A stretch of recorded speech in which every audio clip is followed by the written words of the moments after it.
Today, we're talking about data collection and sampling in qualitative research.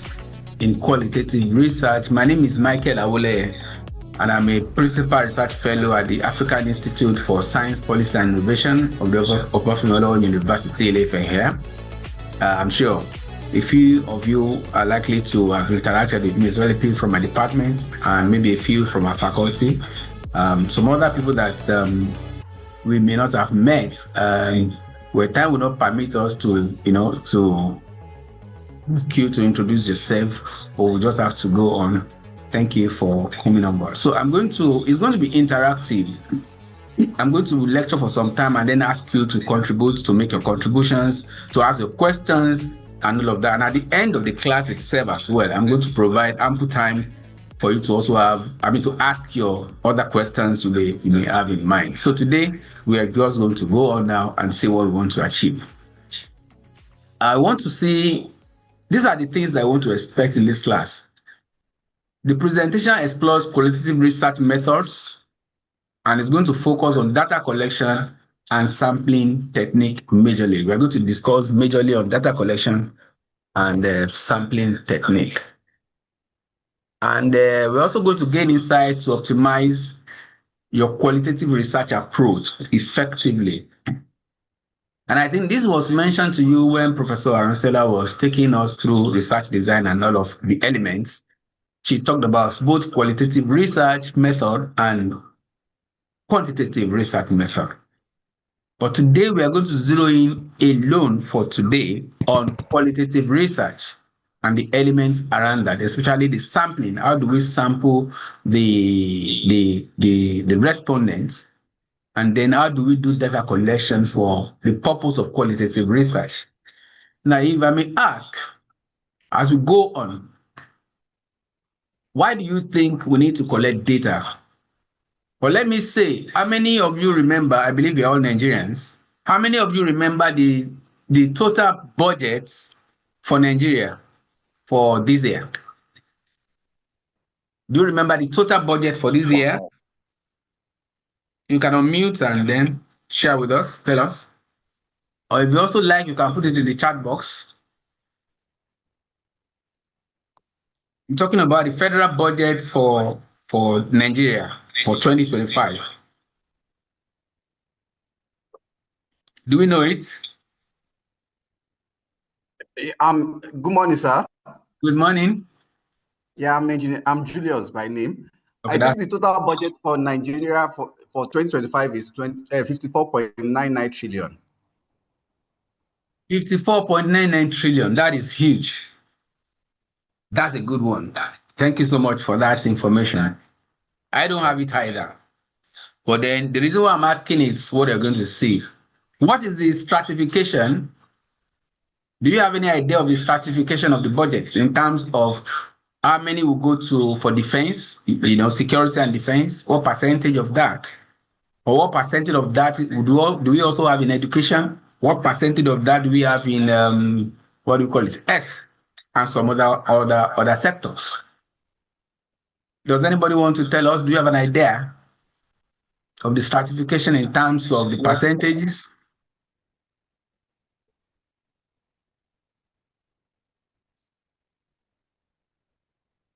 Yes, sir.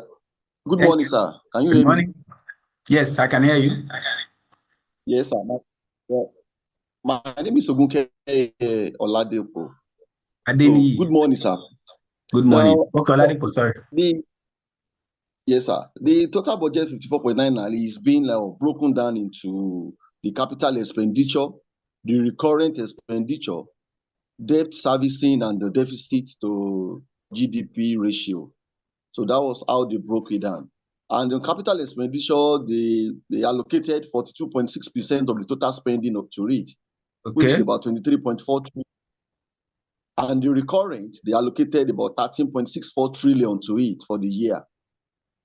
Debt servicing, they allocated 14.32 trillion to it for the year. And deficit to GDP ratio, they allocated 1.52% of it. Okay. Yes, sir. Okay, thank you so much. That's another stratification or another classification of the budget. We're talking about the recurrent expenditure, how much will be expended on recurrent expenditure, how much will be expended on capital expenditure. That's a kind of another classification that will bring in whether it is recurrent for in education, recurrent in the military, in defense, recurrent in all of that put together. That is one aspect, which is good. But the one I'm talking about is what is the percentage that we have dedicated for education? Do you have an idea? What is the percentage that we also have for the health sector? And what is the percentage or the proportion that we also have for security and all of that? Then the question is this. I'm sure since the last count, maybe the last 5 years that I've been trying to follow it, I noticed the highest proportion has always been in, can somebody guess? Security. Thank you, security. The highest has always been in security. And then what about the least? Education is among the least. I think education is among the least. Yes. Education. Thank you. Education is among the least. Now, but the truth is this. Can we really say that that stratification of the budget was actually informed by data? That's why it's important. I want us to see the reason why there is a need for us to do data collection before policy decisions. Now, we are still underdeveloped or developing. I don't know whether we are really developing in this country because we do not do things the way we are expected to be doing it. Most of the things are done haphazardly without following the due process. Even though we heard that we should be following due process in all the things that we do. But you agree with me that most of the things that we do, we do not really put pen and paper before we take decisions. Now, we put so much on security, and in the last 5-10 years, we have never even improved.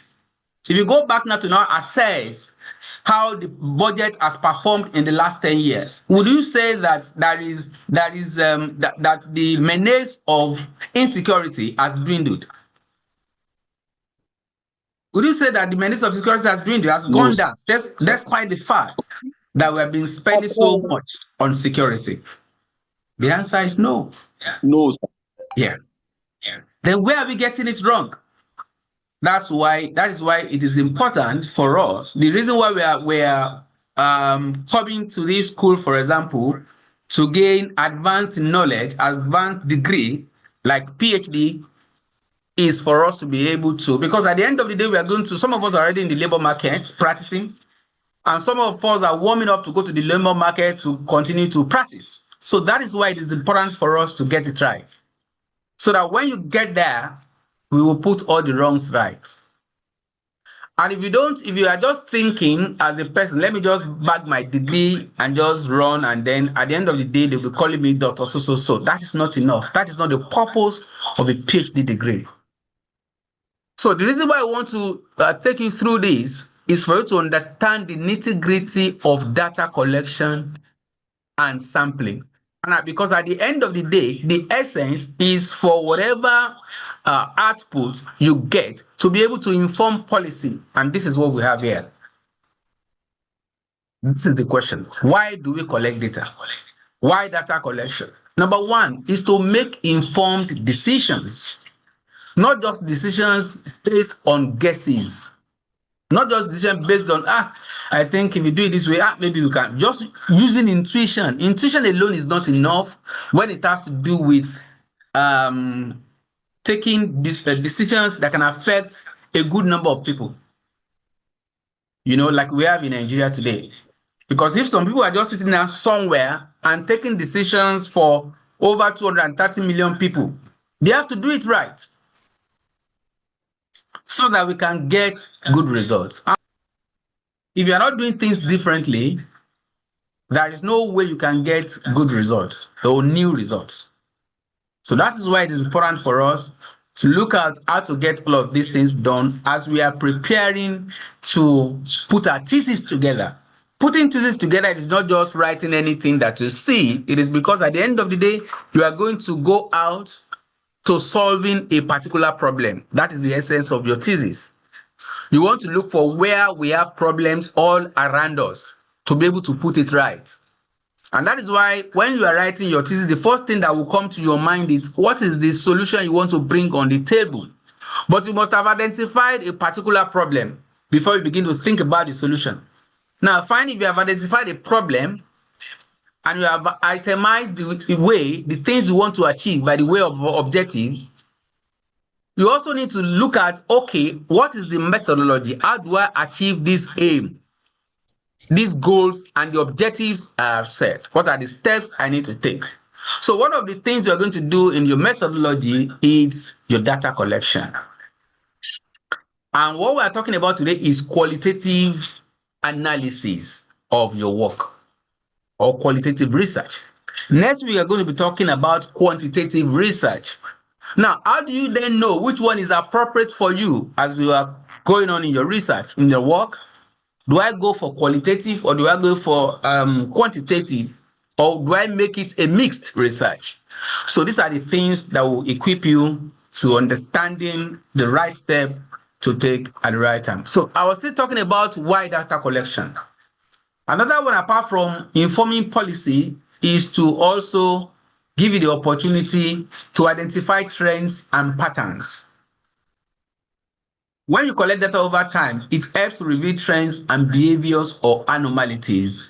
Take, for example, now that you want to look at electricity supply in Nigeria, maybe in your particular area, and you take a record, maybe you are taking that record down by yourself, and you have said, okay, wait a minute, I want to begin to see what time do they give us light every day.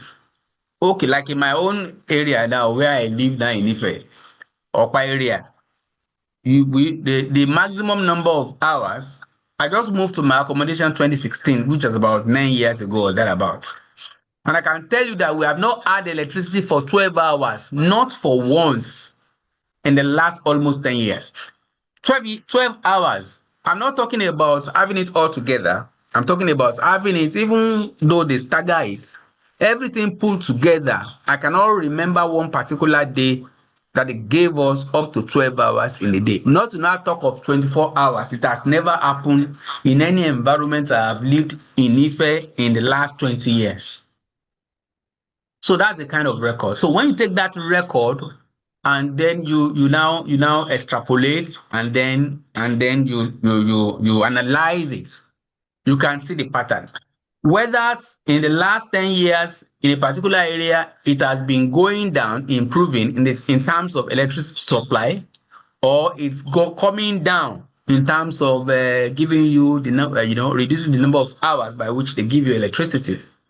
So data collection will assist you, like I said, to identify trends and patterns that exist in a particular domain or in a particular work we are working on. Another reason why we collect data is for performance measure. Data allows for performance tracking against goals or benchmark. You want to see whether where you are coming from, whether there is improvement or there is a decrease in the performance. It is the data that you collect that will assist you to predict this or to even see this at a glance. When you collect data, you can know when you compare, like for example, now in innovation studies, we normally collect data 3 years before the introduction of that innovation. And we also want to see 3 years after the introduction of that innovation. Maybe digital tool, for example. You want to incorporate the use of digital tools for your business. You will see what has happened 3 years before you begin to use it. What is the performance of your organization in terms of profits or profitability, and then in terms of maybe sales turnover. Then after the introduction of that digital tool, what has happened also thereafter. So that will be able to know whether there is whether the digital tool has indeed impacted on the sales of the organization, on the performance of the organization, or it has diminished. So it's usually used, data is usually used for to measure performance. Then it's also a tool to improve processes. Data highlights inefficiencies and areas for improvement. That is why you collect data. You want to know that when you already have, maybe you are in the university, for example, or in an educational institution, and you look at the performance of the students over time in a particular course. Okay, let's use the example of what happened to JAMB of recent. JAMB has been doing so well in terms of performance in the last 10 years, thereabouts. But this year, something happened that led to everybody castigating JAMB and all of that. We had a number of mass failures and all of that. And the students were coming out, wait a minute, this can never be my performance. People that were sure of themselves, that were expecting to have over 300, and at the end of the day, JAMB was giving them 150, 180, and all of that, and it became a problem. Now, what are we saying? That now took JAMB to go back to the drawing board, what they ought to have done, which I'm going to point our attention to, which is what we call quality assurance. Now, they did not do that. They left quality assurance. They later came back to the hair. And then the JAMB registrar now accepted their blames that we're sorry, the fault is apparently from us, which for me, ordinarily, they should have avoided. That is the aspect of the quality assurance. I'm going to mention it also here. As you are collecting your data, you have to do what we call quality assurance to ensure that what you have done it right, you have done it correctly. There are several stages. When you write a particular thing, you may think that, yes, everything that I've written is fine, everything is good. But by the time you give it to your neighbor, to another person to read, it could be a one-page article. By the time that person reads it, there's a likelihood that he may point out one or two errors in what you have done. So those stages are referred to as quality assurance, which we are going to talk about. So now they have seen now that they have a problem with that, they will then know what to do henceforth. Why? Because they have gone back to look at their data and see where they have gone wrong. Now, let me also mention the example of performance of students in a particular course in any higher institution. You check that performance over 5 years and you notice that the students are not doing well. Most of the time, the lecturers will blame the students that they don't come to class. And when you ask the students will say that the lecturers is not teaching us well. And when you ask the management will say that we have provided all the things that they need to do, they need to have to give them quality presentation. How do we know where the problem is coming from? That is when there is a need to apparently investigate and have an open mind to investigate into what may have been responsible for the failure. The problem may come from infrastructural development. It may come from the students. It may be that the students, indeed, they don't attend classes. It may be that the presentation of the lecturer, maybe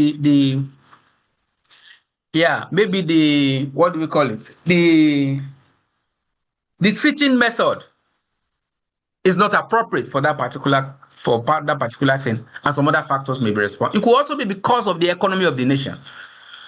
Maybe because most students just go to that class without having anything in their stomach and things like that. So that's why there's a need to carry out investigation to be able to know what to do, how to improve on a particular process. Another one is to ensure accountability. Transparent data collection supports auditing, reporting, and accountability. It will give you the opportunity to be accountable to people. It can support you in auditing. It can also support you in even making reports. Like, I think there was a time the federal government said that there's a particular website where they post the allocations to all the states. There's a website, I can't remember. Does anybody remember that? All the allocations going to different states every month is posted on that particular website. Does anybody want to remind us of that? Or are you aware of that particular thing that the government was doing at a particular point in time? And I think they still do it now. Yes, we are aware. Okay, thank you so much. Do you remember the website?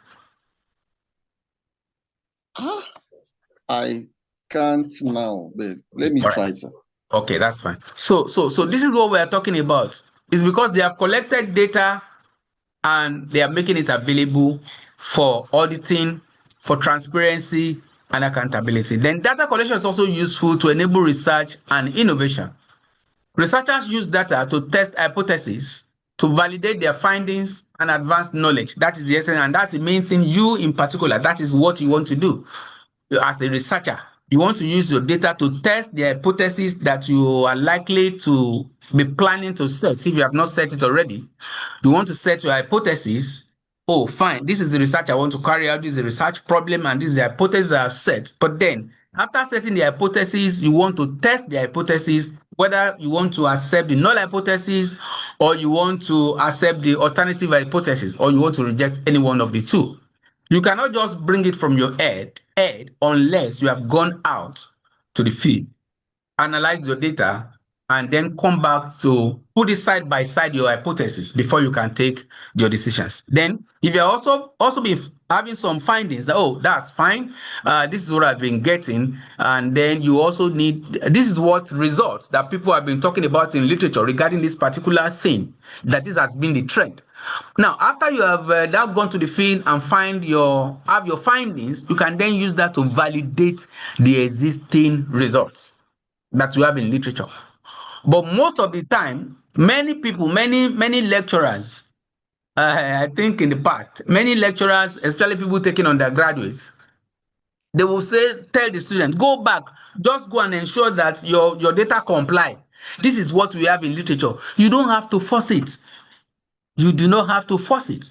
Leave your data, whatever your data is giving you, it is the current happening, it's the current occurrence.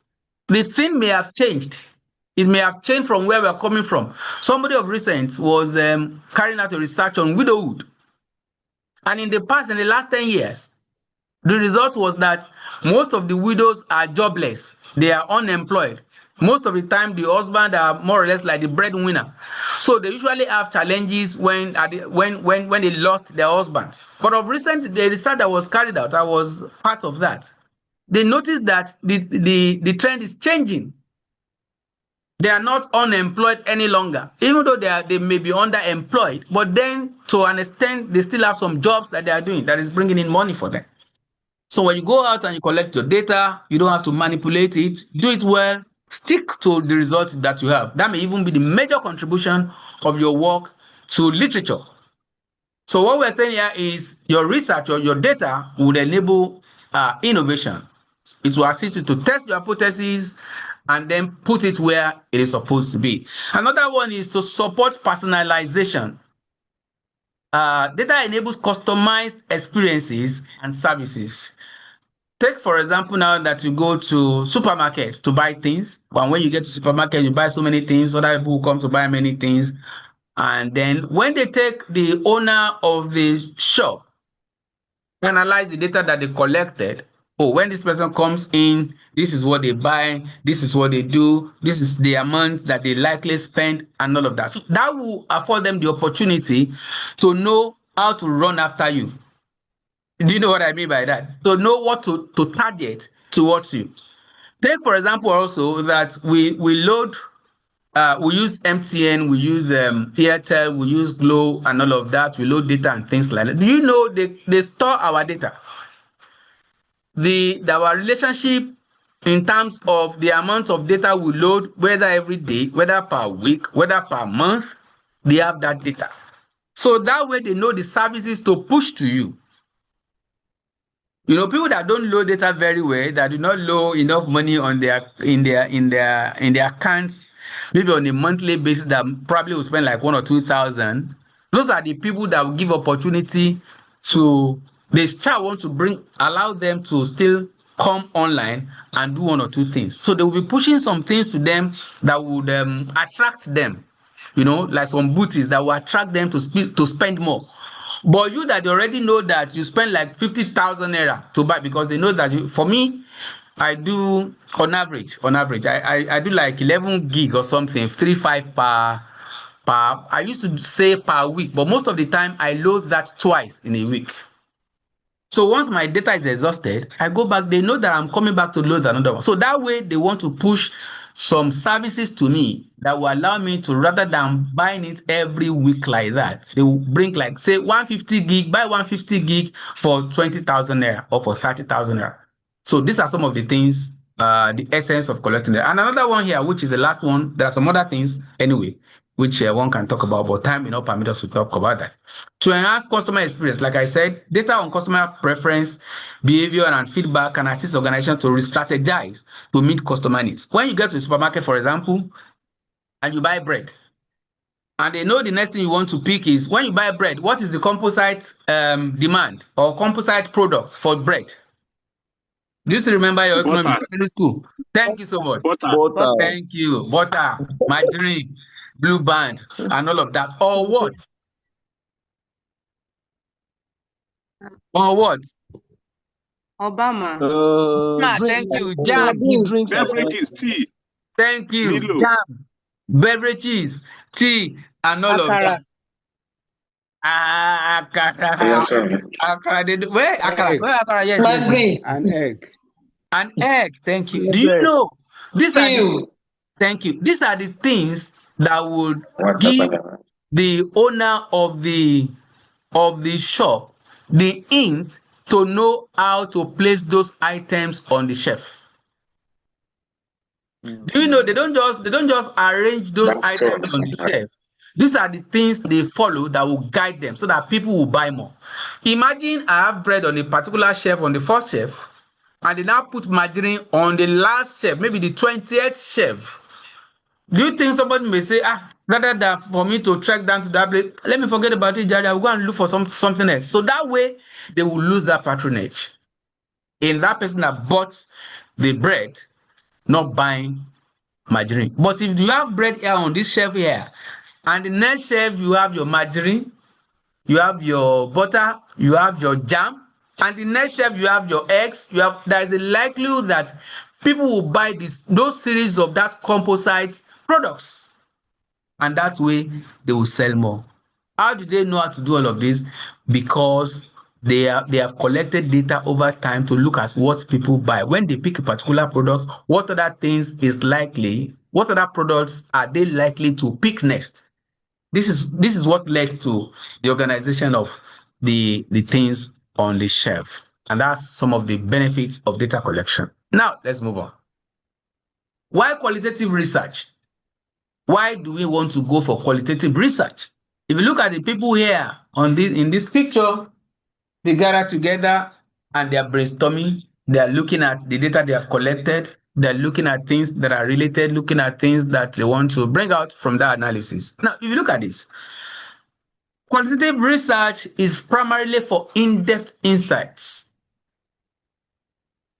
You don't want to take too large. You just want to take a narrow path and dig it down.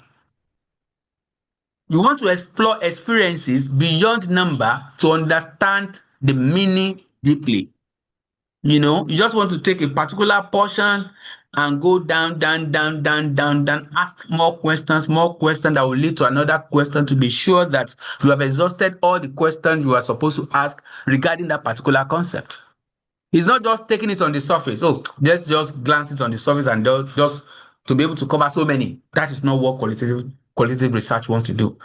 Qualitative research wants to take a small part, ask many questions to provide so many solutions to that, so that you can have in-depth study of that particular concept. And what is the highlights, or what are the highlights? It provides credible and trustworthy research. A research you can trust that now, if this research is coming out now, I can beat my chest that yes, they have done it well. But do you know that unfortunately in this part of the world, we don't usually do qualitative research. What we do most of the time is quantitative. We just do quantitative, just put data together, just put it on SPSS, and then bring out some results. And most of the time, these researches are not conducted appropriately. The samples are not representative most of the time. It's very quantitative. We're going to go to that when we get there next week. and we'll see what we have to do to ensure that our results are reliable. Now, the same thing is what is happening here now. If qualitative research has to be done in such a way that the result, the output, at the end of the day will be credible and will be reliable, because you want to advise your government regarding steps you want them to take, and you don't want it to be in such a way that, imagine you want to advise the Minister of Health, or you want to advise government regarding a particular thing, that step they have to take regarding an epidemic in the country. You want to be sure that you have the right information. You don't want to give them information that will lead to the death of millions. Look at the time that we had the advent of the COVID-19.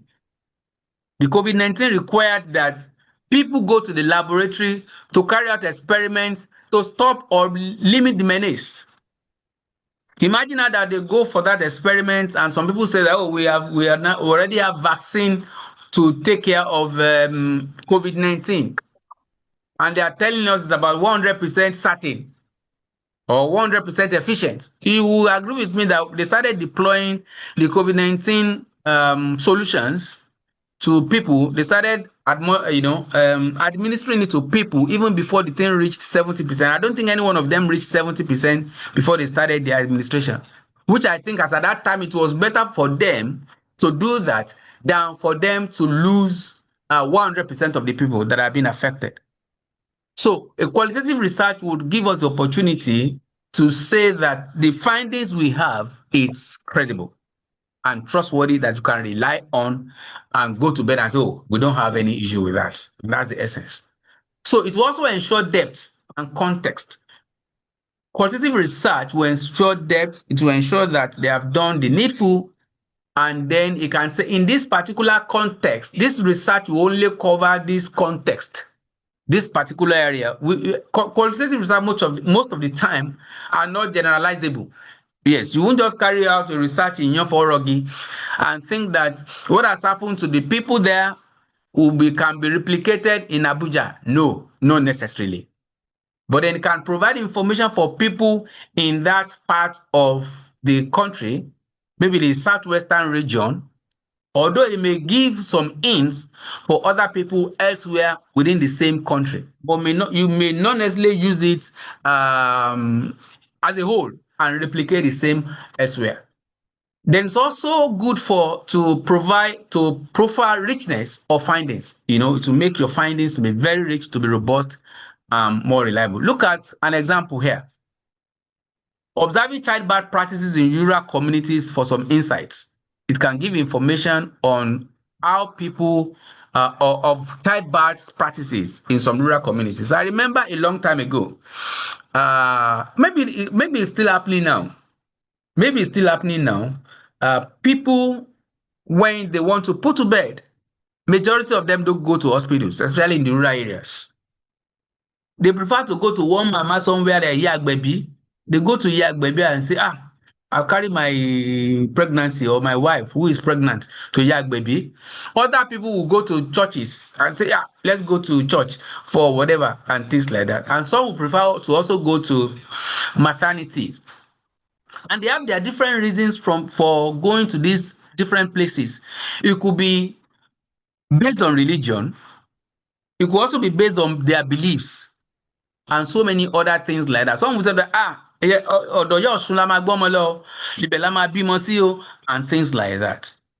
So when you study this concept, you'll be able to identify the reasons why people do what and things like that. And then you can say emphatically that these are the reasons why people have taken these steps, why they have done this, and all of that. Now, let's look at other foundations of qualitative research method.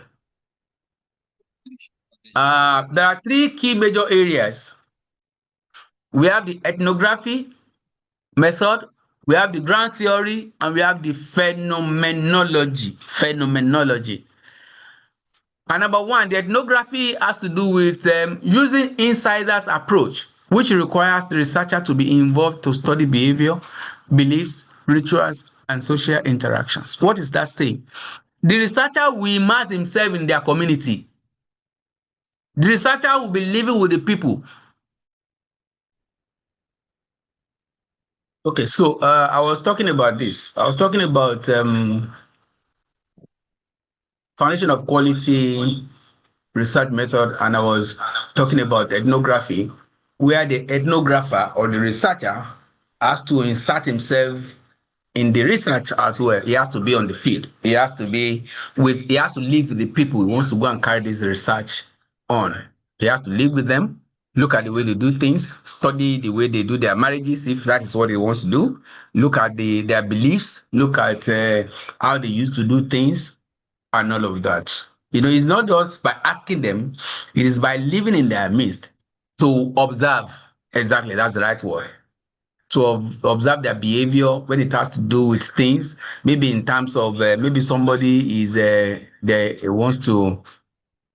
wants to get married, the traditional marriage, how do they do it? What did they normally do? I think I know. We have read some stories that would say that anybody that wants to marry the child of a king, they will come and fight. They will fight, and whoever wins, will be the one that will marry the child of that king. I don't know. Maybe it was just a story, or is a practice in different areas. Which one is not may not be able to talk about. But then, when your research also, it depends on what you want to carry out. He's not going to them one by one to ask questions, but then you want to immerse yourself in the environment to see what they do, to feel what they do, to see it yourself in terms of witnessing it, be part of the research. I got to know about this ethnography of recent when there was a call. Why am I telling you this? Because I want you to see the beauty of some of these things we are taking you through. You may be thinking that those things are not necessary now, because by the time and I can tell you that they're very, very important. By the time you have your PhD, you are ready to be a consultant. You are ready to work with United Nations. You are ready to begin to collect grants and then handle that research and bring out quality outputs. So when there was a call, I was like, how are we going to go about this? And I was reading things about ethnography, ethnographers. I was like, what is all this ethnography? Me, I'm a core scientist now. I'm not interested. I'm not a sociologist. I'm not a psychologist and things like that. It was then I got to know that there is a need for ethnographers to participate in that research. So I had to go and look for an ethnographer, one or two of them, to contribute to that research proposal, and a few other people from different areas, depending on what the call is asking for.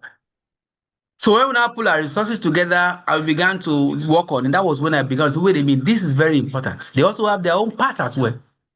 So because, why am I saying this? When you are writing any proposal, you are not going to, you may be working alone now as a person, as working on your PhD alone now. But by the time you are done with your PhD, because the PhD is a form of training for you to be able to know how to write research. So by the time you are done and you want to participate in projects, you are not going to be the only professional in your area. The expertise, your own expertise alone may not be enough, may not be sufficient. So in that instance, there will be a need for you to collaborate with others from different disciplines for you to be able to collate what you have to do correctly. But then having good understanding of some of these things are very important. Now, what am I saying? Foundation of qualitative research method, one of the methods is ethnography, which will require that the researcher get himself involved, get himself embedded in the research himself to be able to bring out the behavior, to study the behavior, the beliefs, the rituals, and social interactions among the people. Another one is grounded theory. This aimed at developing a theory grounded in data collected from the field. The reason why you want to carry out that research is because you want to propound a theory which may not have existed anywhere. You are thinking of bringing out a theory in a particular area. Your purpose is for that theory. So what you do is, once you go to the field and you collect your data, your target is, how do I bring out a theory from this? You won't just bring the theory from your head, but you are going to bring the theory from the data you have collected. Whatever the data is saying will be tailored towards what you want to achieve. One of the ways by which this is done is when you have gone out and you have collected your data and you have analyzed. And you have some related, maybe let me just mention it here because we're not yet there yet. And then another set of lecturers will be taking us through the analysis of qualitative research. So I don't want to preempt some of the things they're going to do. But let me just mention it to you that once you have collected let's have a glimpse into the analysis. Once you have collected your data, the essence is for you to analyze it. And the way you analyze qualitative data is different from the way you do in quantitative data. Your text are the things, materials are the things that will constitute your data. Maybe set of books, collection of books, collection of reports, or you have conducted interviews from some people and you have collected it as text. That is a word we call that. You have transcribed it, yes. You have transcribed the interview into text and you have analyzed the text. There are some words, there are some key words in those texts you have harvested that will be related to one another. So these are the things that you will knock together. Oh, this one is related to learning. Oh, this particular one that this person is talking about is related to finance. Maybe it's talking, it's because I did not have enough money. That's why I did not use that tool. You know, that person is talking about what? Is talking about finance related. Then maybe this one is saying that because I don't know, I don't usually have enough strength to get it done. And most of the time when I'm working, I am weak. You know, that one is related to health. So when you pick all of these things together, when you cluster them, you group them into different related areas. That's even what we call thematic approach. You select them into themes, different themes. All of that now will now dovetail into the things that will lead into the theory for that research. And this is what this is talking about. The last one, because of our time, phenomenology explores how individuals experience and make sense of a particular phenomenon. This is not talking to a group. This is not just observing. This is talking to an individual, like this guy is doing to this woman. The researcher wants to take the experience, personal experience of that woman down. You know, he's talking to that an individual. Let me see what is your experience regarding maybe childbirth. How do you feel when you want to, or maybe people that are, we call them the husband that used to batter their wife. Maybe they just want to collect information about the husband that used to batter their wives, you know, and they're talking to women, they're talking to the wives. You know, our own experience will be different from the experience of our neighbor. That is why it is important for them, for the researcher, to hear from the horse's mouth. You know, let us hear your experience. Give us the full gist about what you're experiencing. That is what phenomenology is all about. And let me do a quick quiz for us so that we can participate. Like I said, it's going to be interactive. Fix the following with the corresponding method.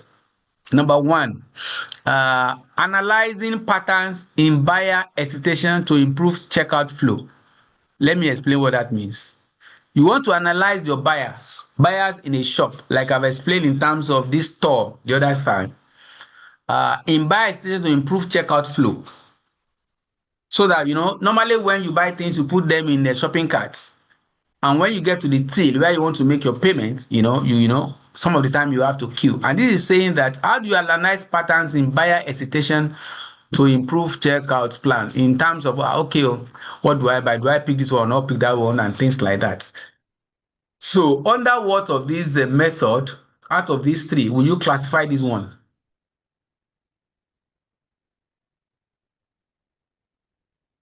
I'm waiting for a response. You can put it in the chat box. And if you want to speak, you can also do the same.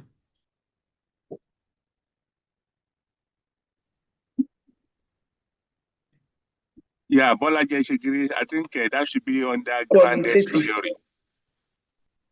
Let's listen to Mr. Jishegiri. Can you come again? Yes, I said that first one, analyzing pattern, should be under grounded theory, developing theory to explain, the data collected in the field. Okay, that's your answer. Then who else? Hmm.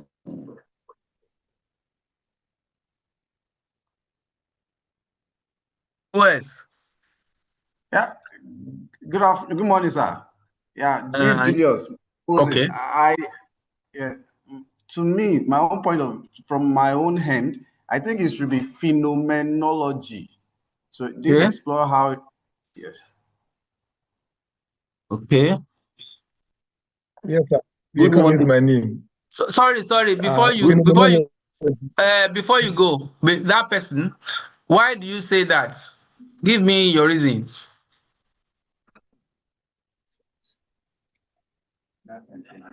Well, based on the explanation and the definition given to us, that it Okay. says that Okay, that's fine. That's fine. Thank you. Who else? Good morning, sir. Ogunke Oladipo on the line. Okay, you have the floor. Yes, sir. I think to me, analyzing patterns in bias hesitation is a phenomenology because I Okay. think it's individual. It's an individual thing. It's not a Okay. collective thing. So the data will reflect that individualism. Okay. Good morning, Okay. sir. Good morning. Yes. Next person. This Adedotu Adedoja. Okay. I believe the first one is phenomenology because of the pattern that is related, because the patterns are related to individual, and because the bias hesitation. Those are individual things. Okay. That's my own take. Yeah. Thank you. Okay. The next Good person. morning, sir. Good morning. Good morning, sir. Good morning. I That's Wale, I think. My name is Wale Yeshiji. Okay. The first one, I would like to go with Phenomenology. phenomenology. Yeah, Okay. phenomenology. Because Okay. it actually has to do with something. Yes, this is Wale Yeshiji. Okay. Yes, because this is something you experience personally. Okay. So it's a form of exploring what you feel, your experience personally about the checkout flow. So I Okay. think it's phenomenology, sir. Okay. One more person. I'm Agbola Bumi. Okay. Good morning, sir. Morning. Yes, sir. I will go for phenomenology as it relates to individual thing. We have different perspective to things, so I go for that too as well. Okay. That's fine. That's fine. Yes. I think the majority of you, I would say that I'll give it to you. Because if we look at this, analyzing patterns in buyer essential to improve checkout flow. This is individualistic. But at the same time as well, this data we're not going to talk. They're not talking to the participants. They're not talking to the buyers. This data is already archived on their system. You just want to analyze it and stratify it. Do you get? So you can stratify this one into themes as well. You can stratify it into themes. So number one, the first option that Yes. you will go for is phenomenology. That's the first one that is more related. And the second one is grounded theory, is also related to an extent. It's also related to an extent. Now, the second one, investigating the meaning behind gift buying for loved ones. Which of these three do you think is more appropriate to carry this out? Investigating the meaning behind gift buying for loved ones. Why do we buy gifts for people? Which one do you Good think? morning, sir. I want people that have not talked before to talk, Good morning, sir. so that at least they can also earn some marks in the CA. Good morning. Yes, sir. Good morning. Your name and your Abubakar, department. Your name and your department. I'm Abubakar Muhammad Awal from Computer Science and Engineering. Okay. Yes, sir. So I think it goes with ethnography. Okay. Yes. Okay, that's the one. Fine. Next person. I'm Adekunle Adeniyi, sir. Department. Chemical engineering. Good. I also go for ethnography. Ethnography. Okay. Ethnography. Next person.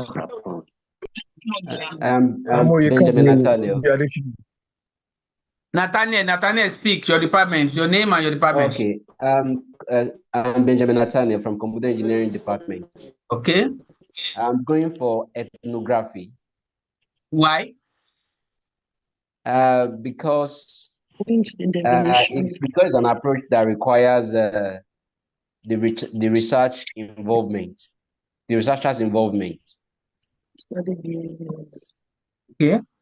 Okay. Next person. Yes. Good morning, sir. Morning. I am Adiola by name. Oyekami, your department, your name, your department. When you are speaking, give us your name and your department. Oyekami, Yetunde Adesina from Civil Engineering. So what's your take on that? Are you hearing me? We can hear you. What's your take? What would you go for? Because it says that it's study behavior. Yes, I want to go for ethnography. Fantastic. So I think I'm going to stop that. You are correct. You are correct. The study of the behavior of the individual, yes, sir. Yeah, correct. That's the answer. Because hold on. You are going to answer the next question. So, because you want to investigate the meaning behind gifts buying for loved ones, you won't be asking them. It's better you go there and watch out. Be involved in that research to see the way they behave, the reason why are you giving gift to him. Maybe somebody's just buying a new car. Somebody's just bought a new car. You will see what the reason why would people give to that person. You want to see, or maybe somebody is just getting married. You see people buying gifts and things like that. You want to know the reason why they're doing that. I think ethnography is more important. Is more related. Now the third one, observing how customers navigate a store to improve layout and product placements.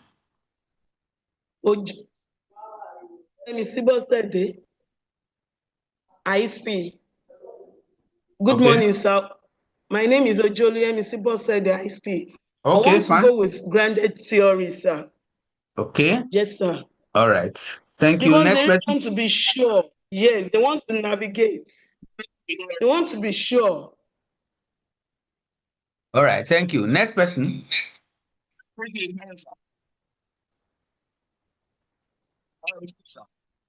want to go with grounded theory, sir. Who is speaking? ISP, sir. Okay. Good morning. Next person. I want to go with grounded theory, sir. Good morning, sir. Good morning.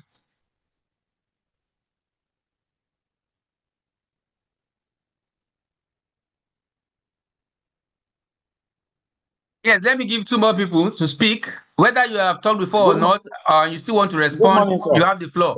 Hello, sir. Good morning, sir. This is Wale Yeshiji, sir, from ISP. This is Wale Yeshiji from ISP, sir. I would like to go with phenomenology, sir. Okay. Next person. Good morning, sir.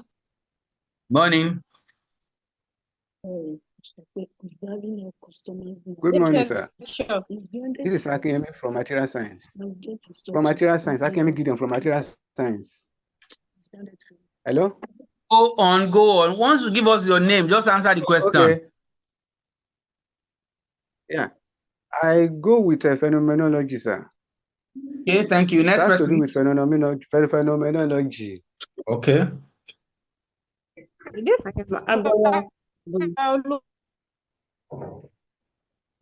I'm Agbola Bumi from Quantitative Surveying Department. Okay.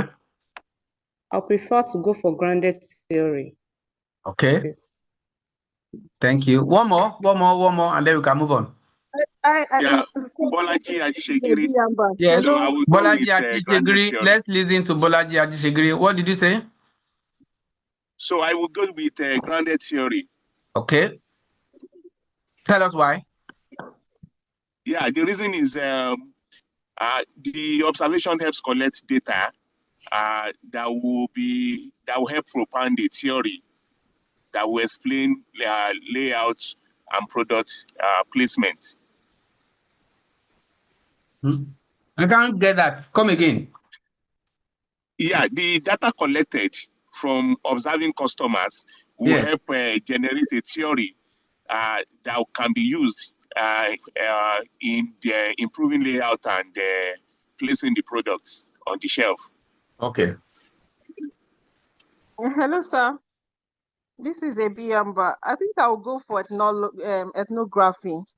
Okay. Because the customer, for you to be able to observe, first of all, the researcher has to be involved. Yes. And to understand how customers navigate a store, you will need to understand what's their behavior when they enter the store, what kind of things they buy, and where they go to more.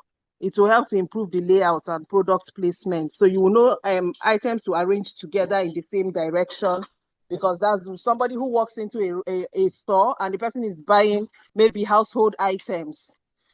How do they move in? So it takes the researcher being involved, being there to be able to understand it. Okay, thank you. That's okay. That's okay. We have to move on. We have to move on. Don't worry. There will still be other questions. Let's move on. Yes. If you look at that, that's why I said when you get to a store, you will notice that some people are just standing, smiling to you when you enter, and they're in different places, located in the different points. These are some of the things that they take note of. So apparently the answer is the last person got it. It's ethnography. You have to be there to see, oh, this person picks bread. Oh, where is he going next? He's going to where he's going to get eggs. Or this person enters the store and then he picks what again? After picking all the items that he has decided to pick, and he's already at the till where he wants to make payments to check out. And there are some other things that they hang over there, like sweets, chewing gum, that can little change, because at the end of the day, by the time you make payments, you want to collect some change, maybe small money. They already put some items there that you can easily pick without asking for your change, or that you can use your change to pick. It is strategic. So in fact, at the checkout, you also see condoms. They will put it there. They will put it there, things like that, and different products like that. So the answer to that last one, you want to observe how customers navigate a store to improve layout and product payments. You have to be there to watch. When you are going on the road as well, some of the time, you will see some students or you see some researchers standing by the roadside, looking at the number of vehicles moving. Maybe they are looking for the number of particular vehicle that will move, that will ply that road in a whole day or for a given number of hours, or maybe during peak time or off peak. Those people will go out on the field to take the records. That is ethnographic approach. So let's move on. So I'm happy that at least you guys are moving and you are getting the gist. So qualitative data collection methods. There are so many ways by which you can collect this data. It can be through interview. We have talked about that. It can be through observations and records. It can be through audio and video. Talking about the interviews, structured, it can be structured, it can be semi-structured, and it can be unstructured. Your interviews, as you go to look at this person as he was talking to this woman, he may have structured his questions in such a way that, okay, if I ask this first question, the follow-up question I'm going to ask, he will have penned it down. Then the next question, he will have penned it down. The reason is because if he wants to talk to the next person, to another person, he wants to follow the same procedure so that there will not be bias in the responses. Because at the end of the day, you want to analyze the same data set and you don't want bias in your work. Because there's a likelihood that if you ask a question first, if you put a question first, it may dampen the morale of your respondent. Take, for example, and you are saying that, okay, maybe the widows, for example, maybe you are talking to widows. and you are asking, I say, since you lost your husband about 5 years ago that you have reported, have you had any intercourse since that time? You know, that person will be like, this is a private question now. Why are you asking me this kind of thing? But but all subsequent questions you are going to be asking thereafter, you may not get the right response from that person because in a way you have offended the respondent. So the morale will have gone down in answering you correctly. You know? So there are ways by which questions are structured. There are ways by which questions ask to flow. So it could be structured. It could also be semi-structured, such that okay, you can structure. Okay, let me first of all ask questions around maybe the key things, and then later I will bring the social demographic last and things like that. Although it is also possible, semi-structure will involve the situation whereby after asking one of the questions you have penned down, and from the response of that person, you can ask a follow-up question. And if there's any need for you, you can take your notes. But don't just be writing on everything, 24, write everything all through so that your respondents will not be skeptical regarding the way they respond to your queries. We can also have unstructured such that, okay, no problem, this is the approach I want to use. I may not necessarily need to write my questions down. Let me just be asking as it's coming. And in that kind of environment, you must be prepared to ask so much questions so that at least you cover any area of interest. You cover the key areas of interest. Then interviews may also involve gaining personal and group perspectives. Like what we have in focus group discussion. You want to gain personal and group perspectives. You can talk to them one-on-one. You want to talk to people, you want to get their experience one-on-one. You can talk to them like directly. And you can also have them in groups of 3, 4, 5, 6 people talking together, getting chorus answer. I remember there was a research, we collected some data some few years back, and then about 2 years ago, apparently. And then we went to that village and were asking them questions. And as they were asking, they were asking, when you ask them about a particular thing, like 2 or 3 people will answer that thing together. That's the kind of a thing you do that you will get in focus group discussion. So that's another method. Then another one is, example is, you can have 30 interviews on consumer behavior. One of the questions that people ask when it has to do with qualitative data collection is, what sample is representative? What sample? How many do we need to sample? But there is a threshold here where we're going to see that after now, of the number that you can go for and how you know whether you already have enough. We're going to say that. And that's what we call saturation. We are going to see it. Imagine we want to interview 30 people on consumer behavior. You can do it on an individual basis, and you can also group them into have them in groups. Interviews can be in different ways and in many ways. The another one is observation and records. Participants and non-participants observation can be involved. You can be observation like we did in terms of the ethnography that we described the researcher being involved. You can participate there. And it can also be non-participation observation as well. It may not involve human beings as well. There are some things you want to carry out that may not involve human beings. And the other one here is document review for content and historical analysis. You can also get your data set, like I said, from reports, from documents, and historical analysis, that people have maybe through newspapers. You can gather newspapers and bring out your data from different sets of newspaper. Maybe news regarding hunger. You want to look at it in the last 20 years. What do we have in the news regarding the economy of the nation? Is the economy of the nation growing or is it coming down? So when you look at the papers in the last 20 years, you can tell how much was the exchange rate. You can look for exchange rate in one of the corners of the newspaper in 2000, and then look at the exchange rate now.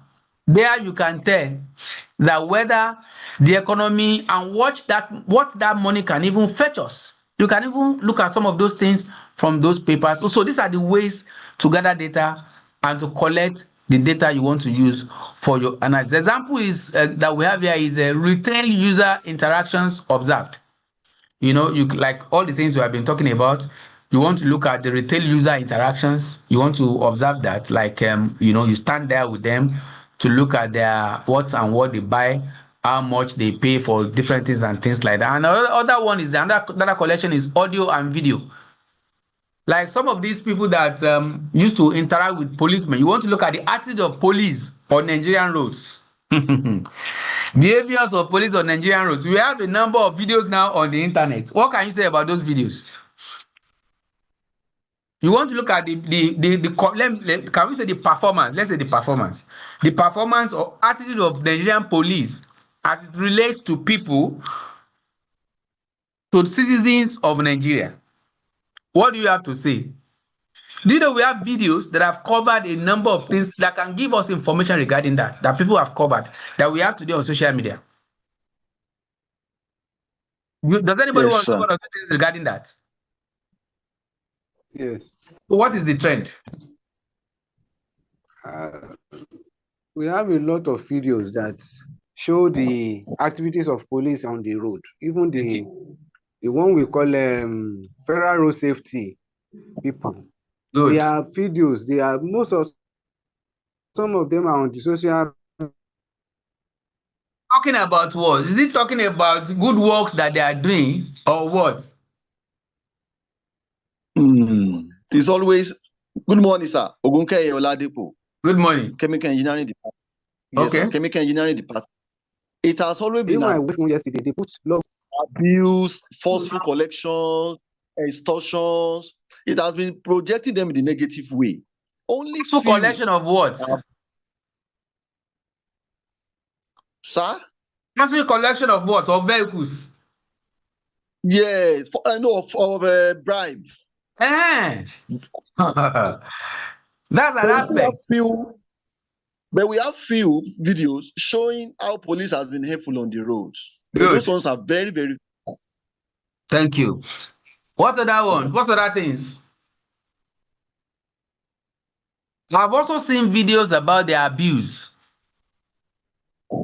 About how they slap and beat, beat motorists for no reason. Yes, it's true, yes. So these are the things that we're talking about. You can also gather data through your videos or audios. And then have you also noticed that there was a time, or there were some times that we were having records of sexual harassment in Nigerian institutions? You remember? Yes.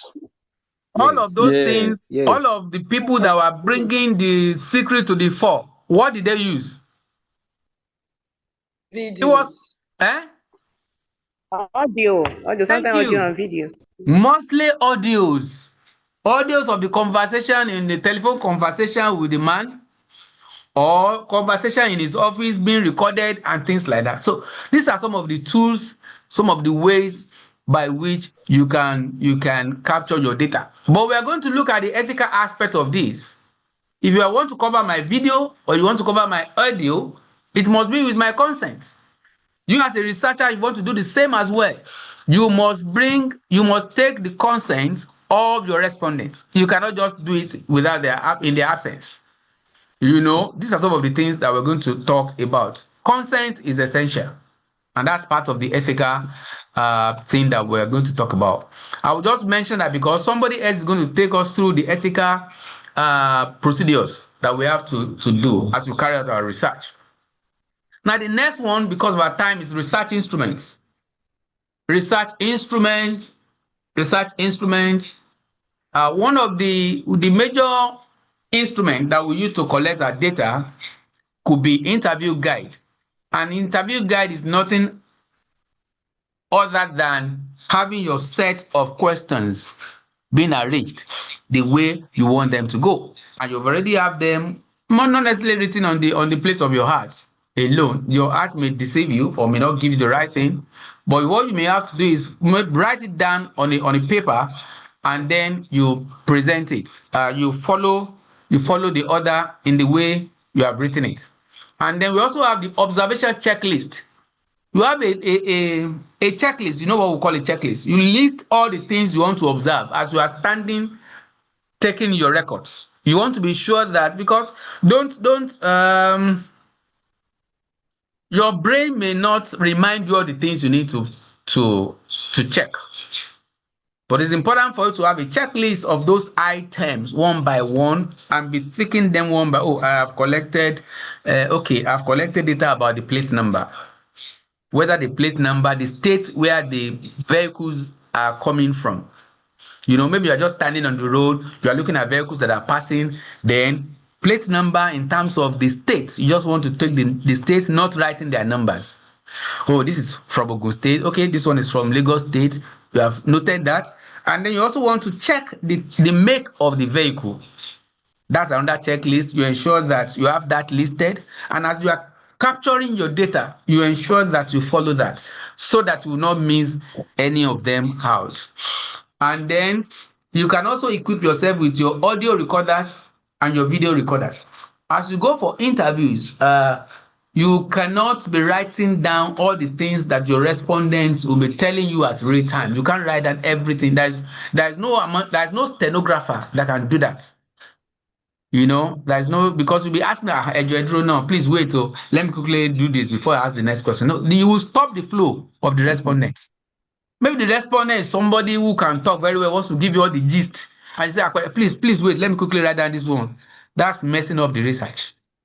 So in that instance, you can take their consent, seek their consent to tape it down through the audio, which you can transcribe thereafter when you get back to your base. But fortunately today we have some digital tools that can do that for you. You don't need any who are those people that used to transcribe? These stenographers.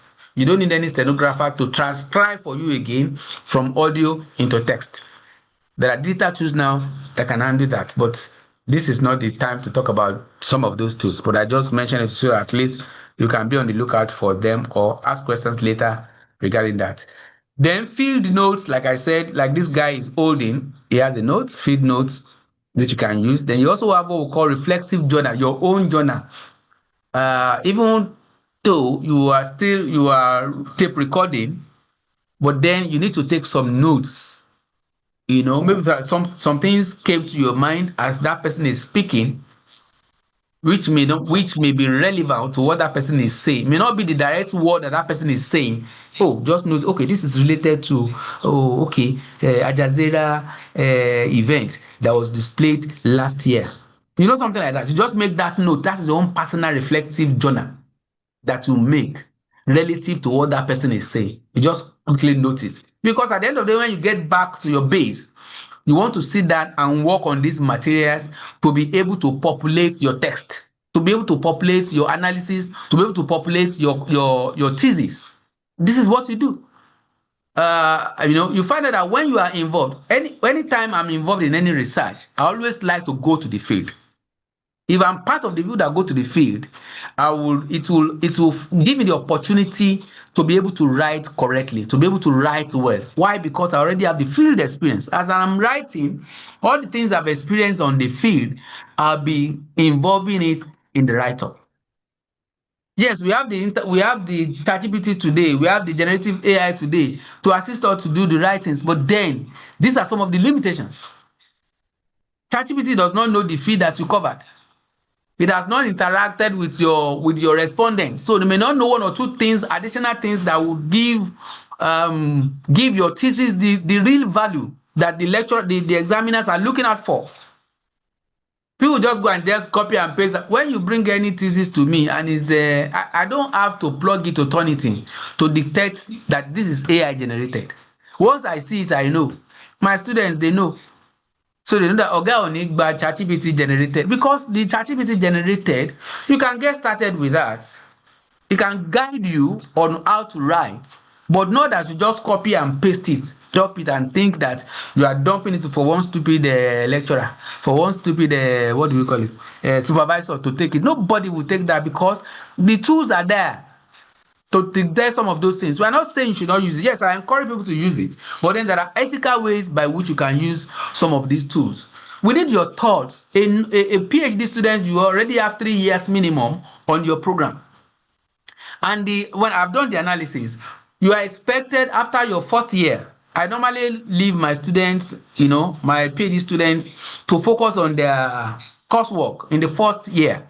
The first semester, the second semester. It's only during the beginning of the second semester or towards the middle of second semester, I'll begin to ask you for the area of your interest that you want to work on. So that way, I'll give you ample time to garner the required theories, the required knowledge during your coursework that you will now use for your thesis.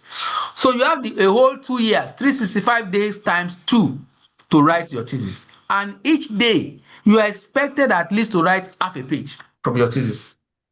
You don't wait until your thesis is just about you are in the last semester before you begin to write, and then you are now looking for shortcuts and things like that. So you are expected every day from the last 2 years to begin to write half a page of your thesis. So by the time you pull everything together, for me, when I want to do any research, I don't plug into Turnitin to check for plagiarism because I know everything is coming from me. Everything is coming from me. I don't do any copy and paste anywhere. So, and you can also do the same. So this is why we are taking us through some of these things so that we can see how it is done. If you ensure that you don't waste any of your time, you invest your time in your research. When I was doing my PhD, social media suffered for it because I was off social media. When I was doing my PhD, my businesses suffered for it because I left them. I was doing, what do you call it? I don't want to tell you when I was doing my master's, my master's in OAU, which I eventually abandoned for a master's in UK. Why do I abandon? Not because OAU is not qualified to give me master's, but because I was distracted by the things around me. I needed to run to a place where those distractions will not be there for me. So I went to UK because the distractions for those businesses are not there in UK for me. And I finished in record time. But while I was on my master's, I was distracted with business here and there. I just run there and run. But there's no way you cannot be doing businesses. You can manage with your master's, but not with PhD. At that time, I'm not saying that you should not do your business, but at that point, you have to commit some of those things. You have to delegate to people to handle for you so that within that period that you are writing your thesis, you maintain the focus and you can come out in flying colors. Because at the end of by the time you are done, you will now see now that you have been fully baked, and you begin to reap the blessings, begin to reap getting grants from different places and things like that. This is what has been a benefit for me, for us now as we that are finished before you. I finished my PhD 2015 and I've got some grants since I finished. Even when I was on my PhD, I got a 5,000 grants from Codestria to assist me on my research. And since I finished, I've also been involved in TED Fund grants. I've been involved in international grants, USAID, and all of that. We are running a USAID grants already, although the funds has been stopped. But before they stopped the fund, we have already gone like 2 years into the projects, and we harvested some money for the university based on that. So this is possible. Those things are still there. They are still there, but we need to get equipped, and that's why I'm happy that we're here. This is part of the things we are doing. So the tips: instruments should be semi-structured and flexible. Get your instruments ready, but be flexible in the use of the instrument. Then example, open-ended interview guide for gender-based violence survivors. Do you know what that is saying? You have to have like open-ended. Open-ended has to do with, you are not closing it. You are not saying, can you give me the category that you belong to in terms of your age? Or in terms of your social interaction. No, just open-ended. Let them say whatever they know, all the information they want to give you around that. Let it flow and things like that. Now, let's look at qualitative sampling technique. We want to consider sampling techniques now. Sampling techniques. There are a number of ways by which you can go all out to carry out your research, to carry out your samples. Usually samples are taken from population. But we're going to look at that. I'm not going to be talking about population here because there is another name that we call this one sampling frame in qualitative research. which is more or less like the population in the quantitative research. So we're going to talk about that as we go. Now, one of the techniques could be purposeful sampling or purposive sampling, which is usually purposive. You target rich information sources using diverse or typical cases. You already have in mind that these are the people you want to go and visit. People with these characteristics are the people that I need, the respondents that I would like to sample. Take for example now that you have the nurses in teaching hospital, but you don't want to talk to all the nurses.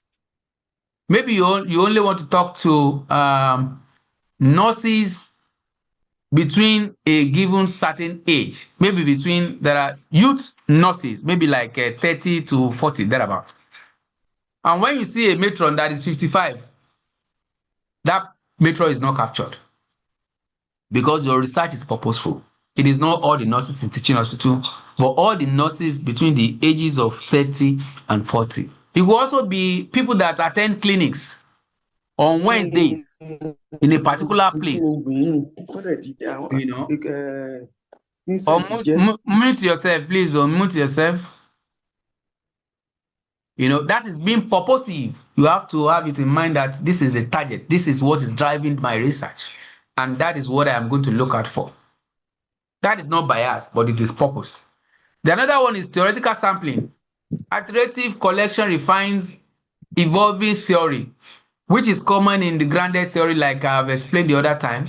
You already have the mind that, oh, I want to bring out a theory from this particular concept. So that will be behind your mind that this is what you want to bring out, you know. You want to collect data on. You know, and as you are doing that, that is what your mind will be talking about. So, and other techniques involved convenience sampling for accessibility. That's what we call convenience sampling, which is more or less like what is comfortable or convenient for you. You don't want to stress yourself, maybe because of cost. You just go to people that are available. Or you want to collect information about students, maybe about the way students live their life on campus. You go to the student buttery. You just talk to people that are around there. Yes, fine. You are not saying that let me go to different departments and be looking, go to computer science department, go to economics department, go to social place. No, you just at random. You just, collect data at random as convenient for you. And then they also have their pros and cons anyway, but that's not what we're going to be talking about in the meetings. So another one is sample size are guided by saturation. Like I was raising the other time, that most of the time people ask questions about what is the number that we must sample when it comes to qualitative research. There is no answer to that. But the only answer to that is saturation. What do we call saturation? When you have reached the point at which the response you are getting is flat. The response you are getting is similar, is the same. Then you stop, adding respondents. Do you get that? You stop at the point that your research has reached, your data has reached saturation. It's not giving you any new information. There's no new thing again there that from the response that you are getting. Then you are good to go. If you reach that at 20, fine. If you reach that at 15 people, fine. That is your representative sampling. Most time we don't talk about representative sampling. Sample rather. We don't talk about that. My battery is about finishing. I'm going to use this time to look for another, because I still have a few other slides to talk about. I'm going to use the next 2 minutes to run to a place where I can get my system charged. So, but meanwhile, I'm going to leave you to respond to some of the what your experience regarding saturation, regarding areas rather by which we can use qualitative research. You get my question? Can you tell us the kind of research that one would need to carry out that would think that qualitative research is the most appropriate? So that's over to you. You want to respond, you give us your name and your department, and you can go on. My question again, do you grab that? What Please are the come again, research? sir. What research do you think would be most appropriate to use qualitative research or to use qualitative approach? Because you want to do in-depth study of that research, and you think qualitative research is the best approach to get the right information. Hello, sir. Yes. Yeah, can we take a power problem in Nigeria? Come again? Power. Power. What about power? Make it more explicit now. As the supply of electricity. What about that? Okay. Okay.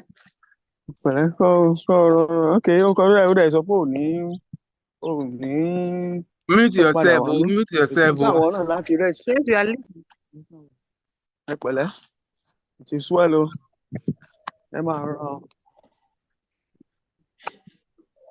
So who is contributing? The man talking about electricity, you have not made this explicit. I want you to come back and then tell us what you are saying. Describe the research. Okay, can I go on now as we wait? The man on electricity, go on now. If you are the one that mentioned electricity the other time. Yes, sir, I did. Since the power is erratic, okay, and we use the qualitative to get to the in-depth. So we want to know the main causes of our problem. Since there have been efforts in the past whereby they spend a lot of money and we're not getting the desired results. So we want to take as beyond quantitative now. Since qualitative is deeper than the quantitative, so we want to explore the option of qualitative. Sorry, please go on. I was supposed to mute myself. Okay, sir. I think am I clear enough, sir? Please, sir, make it more explicit. Partially. But if that is all you want to say, that's fine. But I'll just take that as a fair attempt. So somebody else can contribute. Give another scenario. Hello, sir. This is Bolaji Shigiri. That's a good attempt, but I think that would do more when you have a larger data set to look to garner a lot of responses from a lot of people. For me, I'll go for a quantitative approach when it has to do with that kind of a thing. But thank you for the attempt anyway. Any other one? Yeah, yes, sir. Hello, sir. Okay. Hello, sir. Yes, who is speaking? Yes, Adelabu Joy from architecture.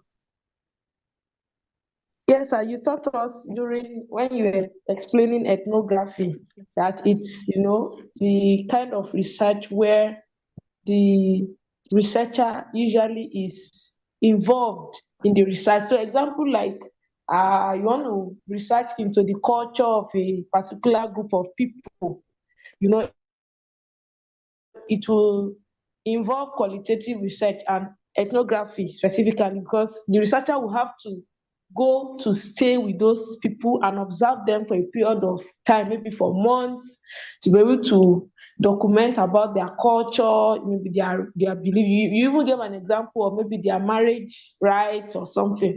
So that will involve one using. Okay, that's a very good attempt. Yes, that's fine. Then okay, one more before. This is Bolaji Shigiri. So I believe qualitative research is applicable in most of the researches that involve the technology adoption. For example, the influence of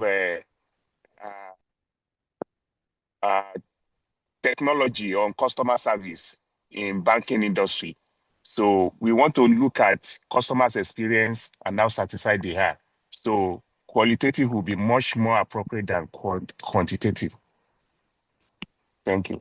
Okay, thank you so much. Well, anyway, Now that you all know, you all have an idea, you are doing so much well. This will constitute one of your assignments. You are going to see it. Just remind me by the time before we close.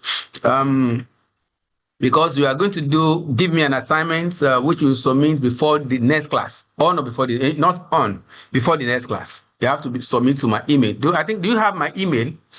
No. Okay, I think I have it in the documents, and I'm going to type it in here again. I'm going to type it in the chat box. You have to submit to, and make sure you tag it URM. This is URM 902, is that not? 902 assignment. Yes. Let the subject be URM 902 assignments. Then maybe dash Awuleye. URM 902 assignments dash Awuleye. Okay, so that's fine. Okay, let's move on. Let me share my screen again.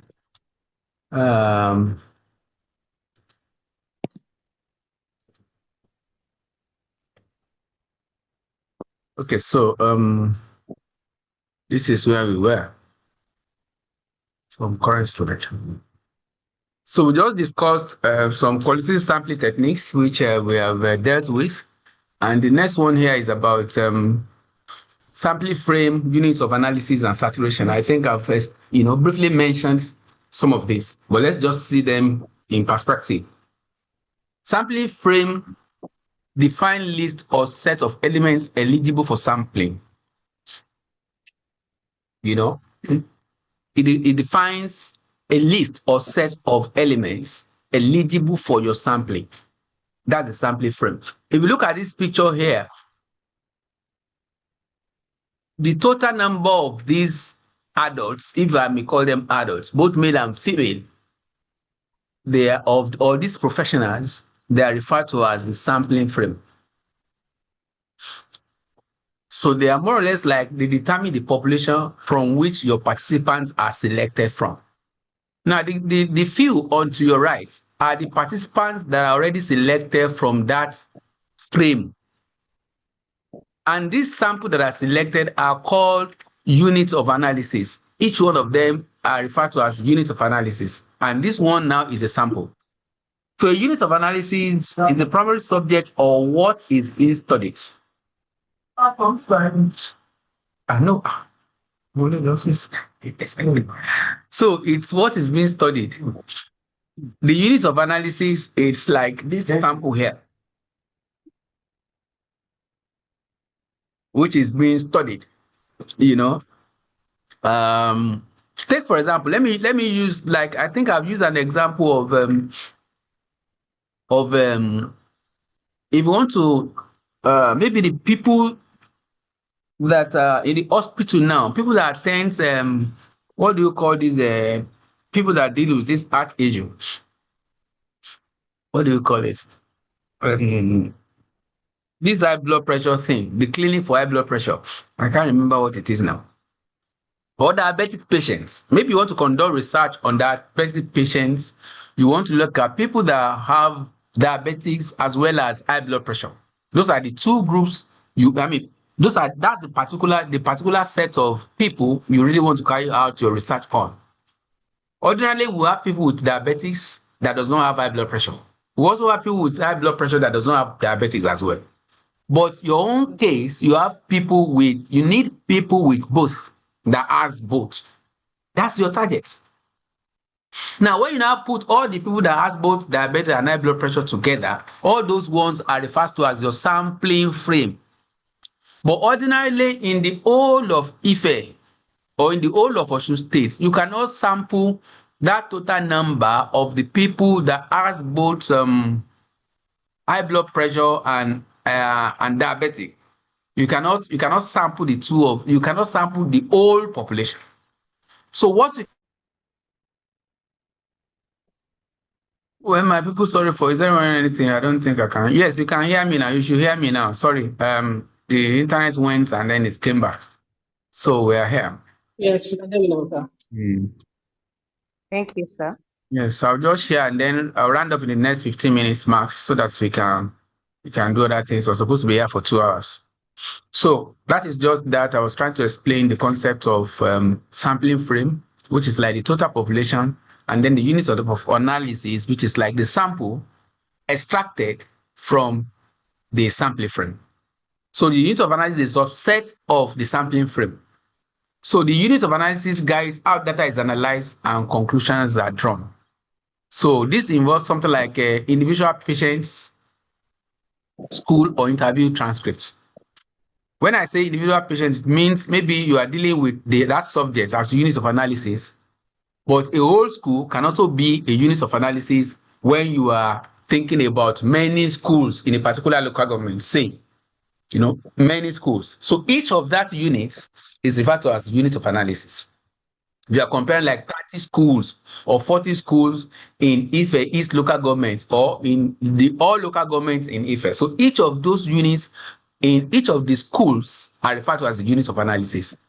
Like I said, and then the saturation. Now, the saturation now, which I've explained previously, is the point at which no new data or theme are observed. There's nothing new again, no new data, no new information is being gathered. At that point, you have reached saturation threshold. So that way, you just stop adding to your sample size. So that is at the point that you stop your interview, and then you go back to.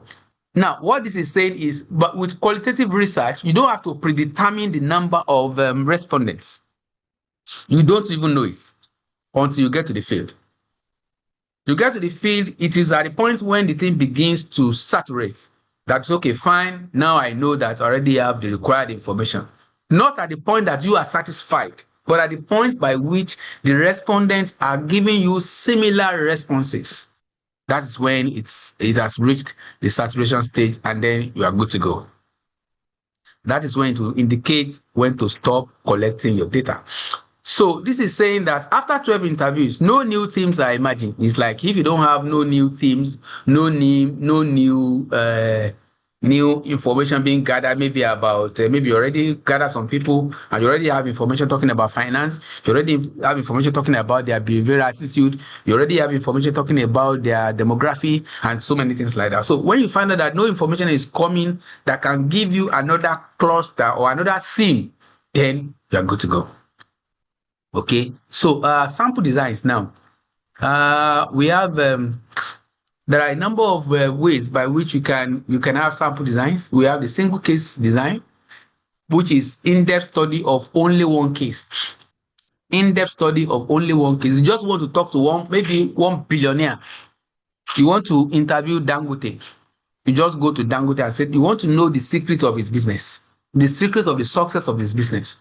You go to Dangote and you sit him down, you ask him questions, and you can use that to advise people, anybody that wants to become millionaire. These are the things that you have to do. Of recent, I was listening to Jack Ma, who is the founder of I think Alibaba or something like that. Yes, Alibaba. Yes, Alibaba. He was saying so many things about how to become billionaires and things like that, and that's more or less like, that is not an interview, but it's sharing his own personal experience. So the same thing is people like that, you can pick them if and only if you want to conduct single case design, and that will be fine. The other one is multiple case design. You can study 2 or more cases for comparison. You study this case, you study this particular one as well again, and then you can compare to see whether there are differences or there are similarities between the subjects. And the purpose is you want to identify patterns and differences. You want to see whether they have similar patterns, or maybe the 2 cases are looking at the same thing the same way, they are introducing innovation in the same way, or maybe they have differences in their approaches, or maybe in terms of their outputs, if one is better than the other, maybe because this one has introduced digital tools and this one did not introduce digital tools on time. You find out that when it comes to innovation in the banking sector in Nigeria, for example, First Bank does not usually come first. They are usually almost last. They don't want to be guinea pig. They want others like GTB, Zenith to experiment first before they put their head. So when you want to conduct research in that perspective, you want to see, okay, maybe the early comers or early takers of technology, you want to see their performance, or the late comers of technology or adopters of technology, you want to see how they are doing with the performance, and compare. So these are some of the things that this is talking about. And then the other one is longitudinal design. Longitudinal design means data collected over time from the same cases.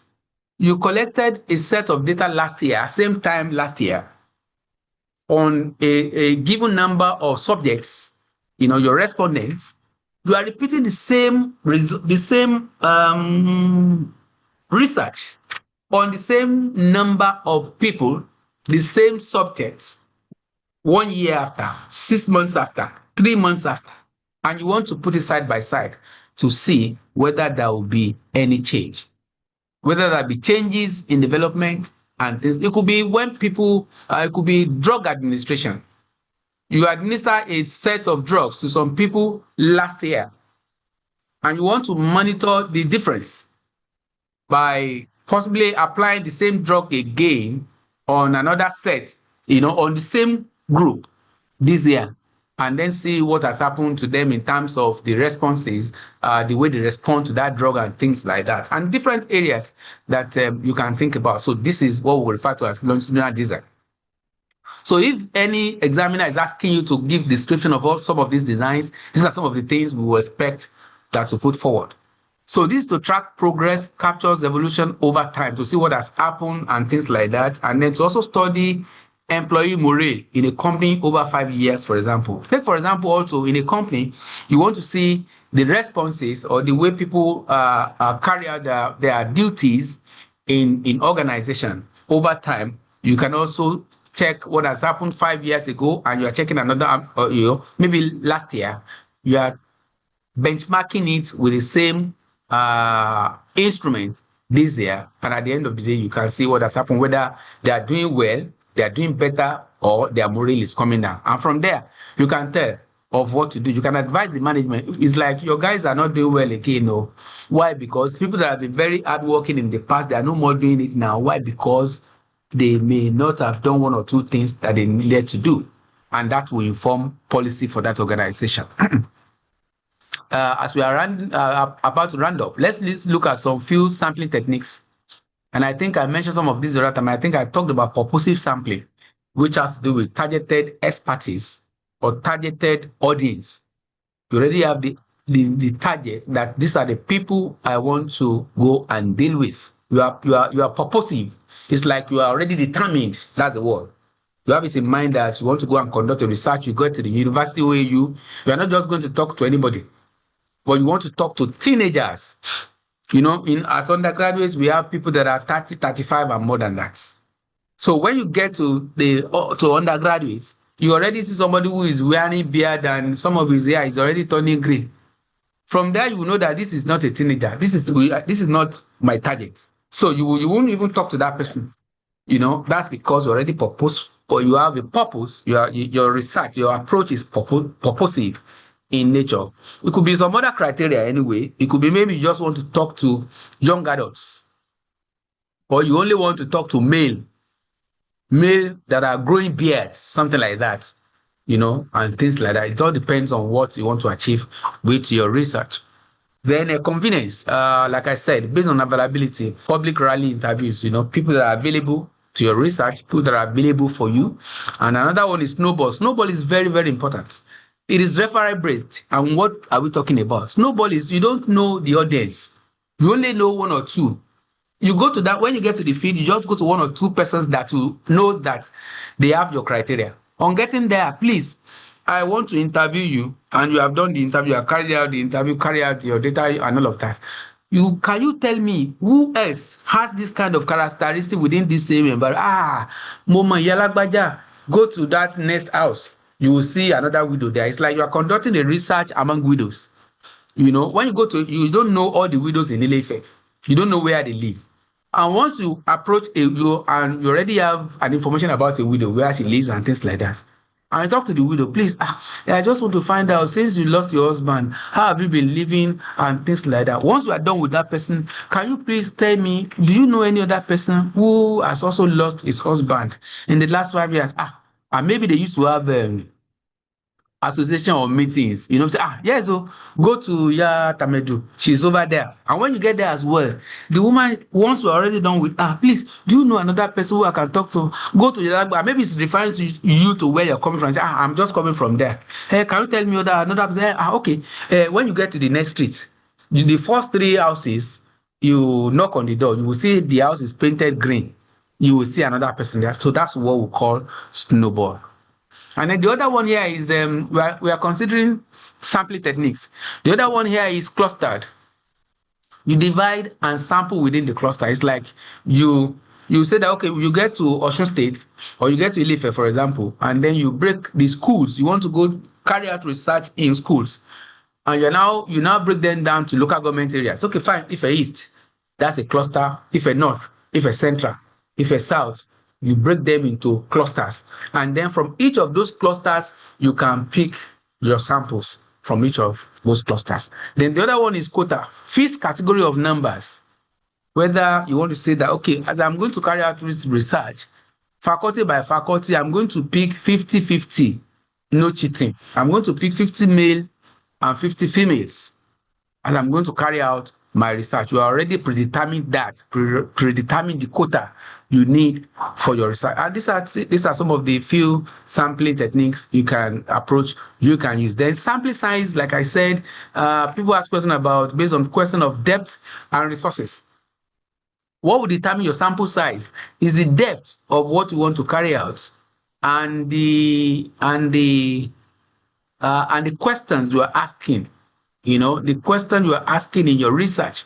If the responses has not met your questions, has not satisfied your questions fully, then you continue to hard until you get all your questions satisfied.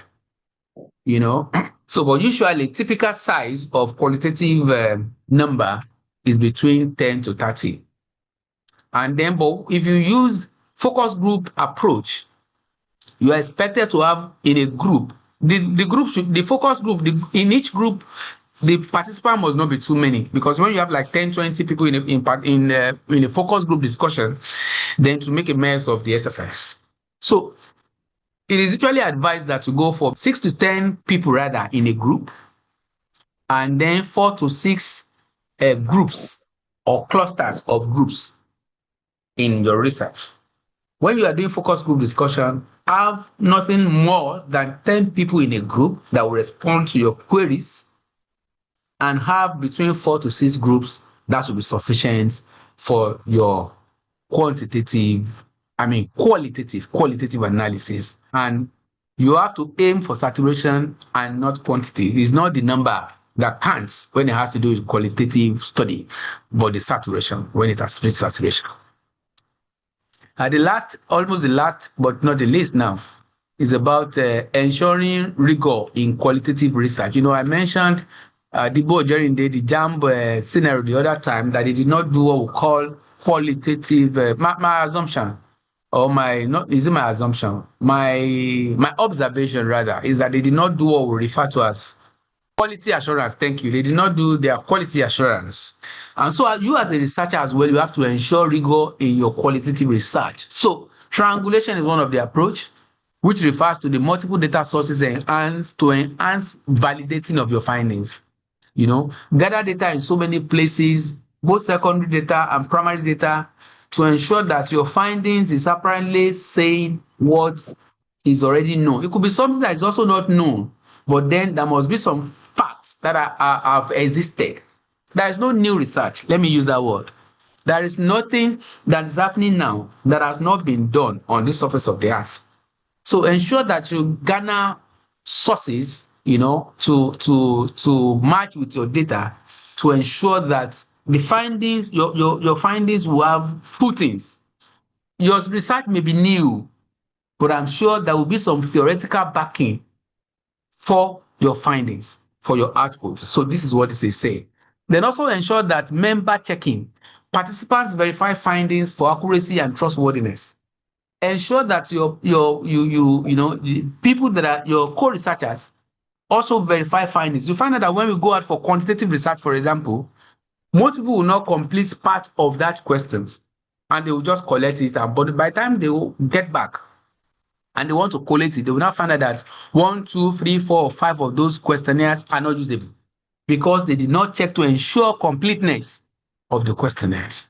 So the same thing is what's applicable here. Let's ensure that we do checks to ensure that the question we're asking them, the response is related to the question that we're asking them, and that they understand the question you are putting forward.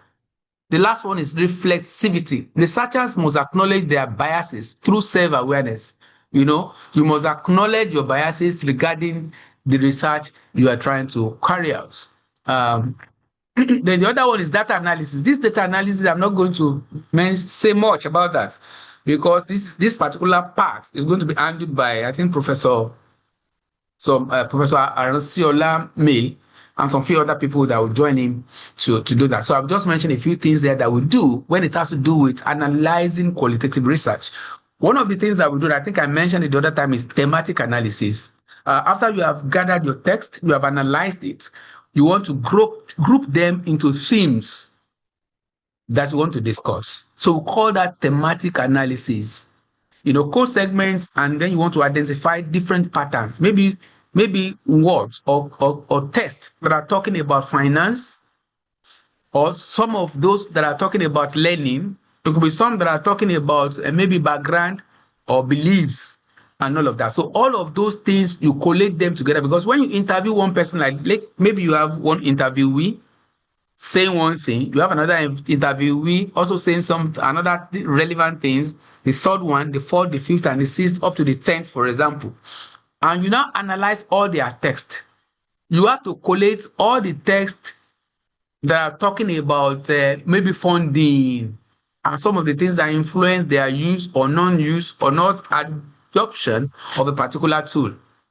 Collate things that they are talking about that has assisted them to possibly do well in their performance, maybe in their education as students, things that have facilitated the way they carry out that, maybe the use of the internet has helped them. Also categorize that as like digital tools. All of those things will dovetail into what's referred to as thematic areas, themes. And then the other one is narrative analysis. You have to examine story structure to explore experiences. Like, for example, now patient healthcare narratives, because when you get to the hospital, for example, the first thing that the doctors will do for you is to clerk you. And by clerking, they want you to narrate what has happened.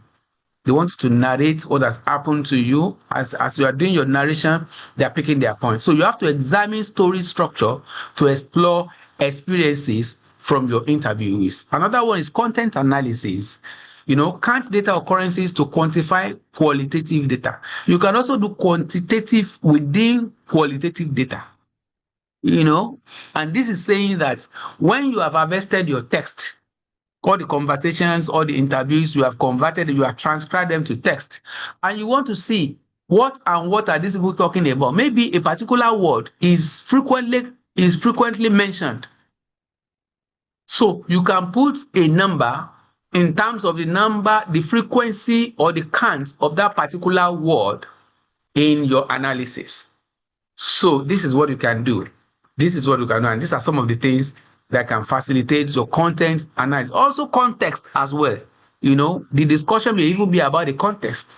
The content analysis will capture both the contents and the context in your analysis. So the last one here is about the ethical consideration which you have to put in place.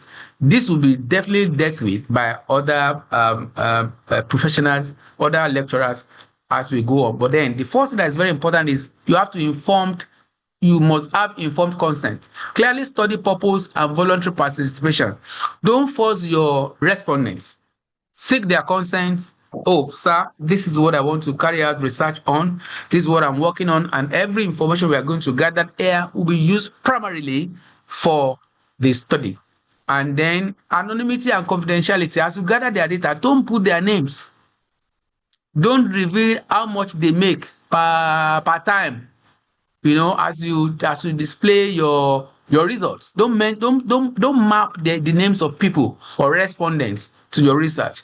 Then you have to minimize harm, ensure that no harm is even inflicted on your respondents. This is very important. Then you must seek IRB approval, which is what we call it's like an approval, an ethical approval that you get from an institution an office in your institution. Like for example, now in OAU, we have to get the ethical approval of any research that has to do with humans. We have to go to that office, submit your proposal to them. They will look through it and see whether all the approaches you intend to follow will not affect your respondents. So that's when they can give you approval. If they have any challenge, they will ask you, please don't give your respondents injection. Don't take sample. If you want to take sample of blood, then this is the quantity of sample of blood you must take from your respondent. Don't take like a pint from each one of them. When they see that there, they will query it, they will flag it, will correct you, and then once you have effected it in your new proposal, your submission, when you have effected that, then they can give you the ethical approval. Once you have the ethical approval, you are good to go. Because there are some researches, by the time you want to publish, you can't publish things that have to do with blood sample and all of that sensitive information of humans without attaching the ethical approval before it can be published. So all of these things are what we need to know. So I'm going to be stopping here because of our time. Give you like 5 minutes to raise one or two questions you may have. And my assignments. By assignments, I don't want to forget. Look for any scenario of your choice that you want to use qualitative study for. And from all the things we have learned today regarding all the methods, regarding the sample design, the sampling frame, unit of analysis, and all of the things we have discussed, all the ethnography, the approach of ethnography, grand theory, phenomenology, all of that, relate them to your discussions. And then give me like a 2-page of that before our next class. Any research of your choice that you think qualitative approach is the best fit for it, put it down, put all the concepts we have learned today in it, bring that approach in it, use some of these concepts in that thing, formulate it like a research proposal, and submit before this time next week. So my email address. Thank you. Let me give you this opportunity to ask your questions. Thank you. Institutional Review Board, that is it. Institutional Review Board is the full meaning of IRB. Institutional Review Board, exactly.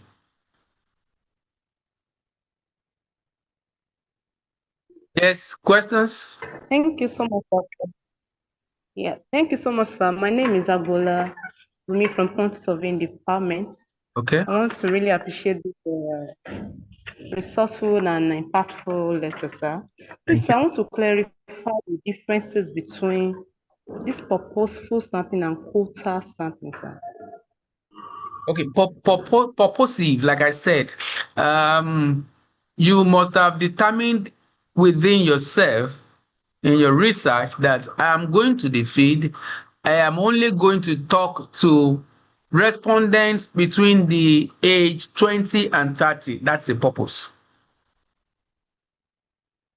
But quota is different. Quota is about, oh, fine. I already have a category number of people I want to sample.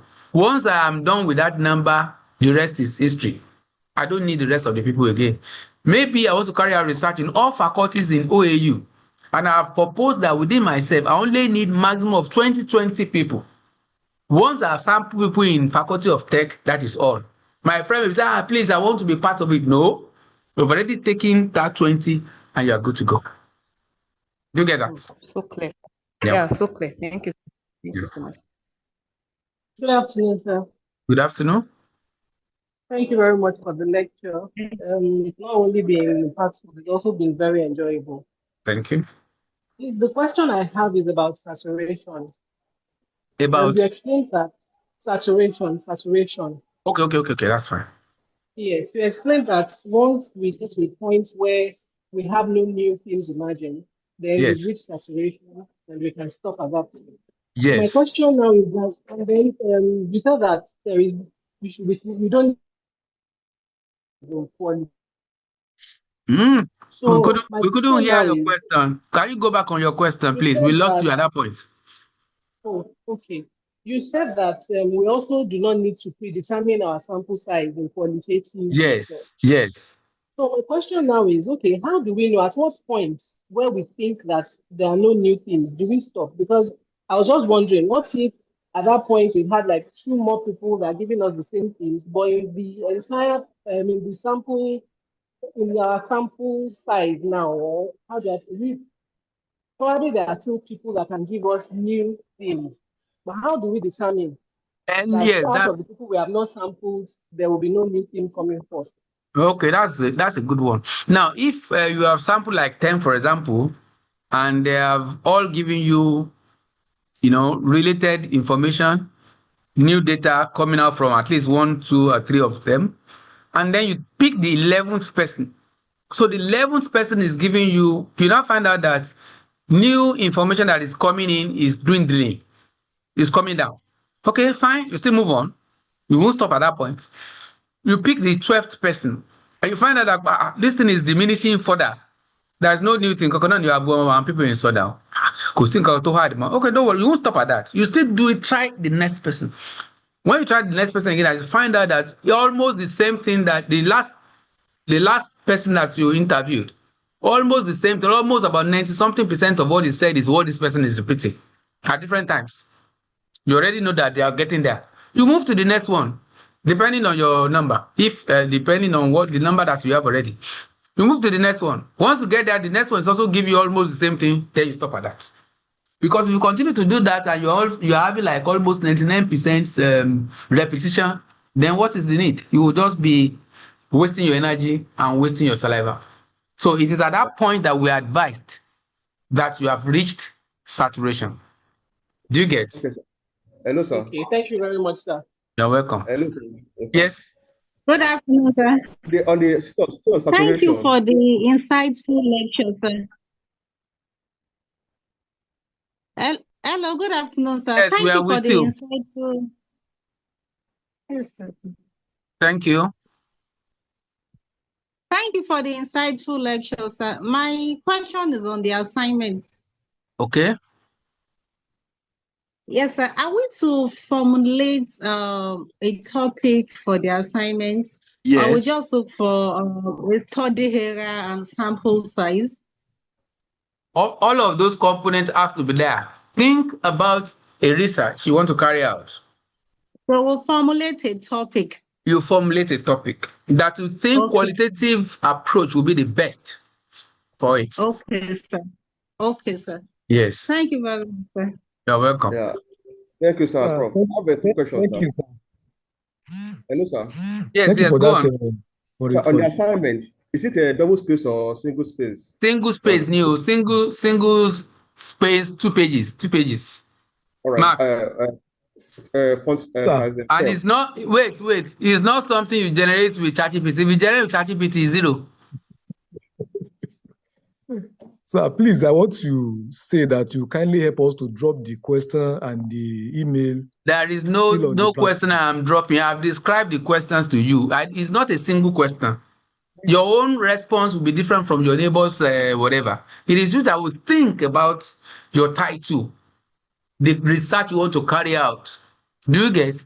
That's why I said that people should be on board. So it is not me saying that go and research on the widows in Ife East the local thing is government. breaking. That's why I said